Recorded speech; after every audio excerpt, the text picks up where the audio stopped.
The theme of the World Environment Day 2024 is land restoration, desertification, and drought resilience. The United Nations has given a rallying call to all of us to work on reviving the ecosystem and developing a sustainable world.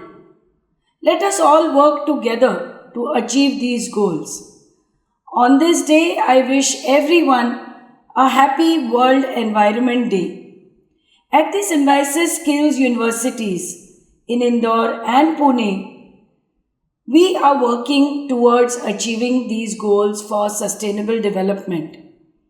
We have recently established the School of Sustainability and launched a BTech program in sustainable development and smart energy. Let us all work together to achieve a happy World Environment Day.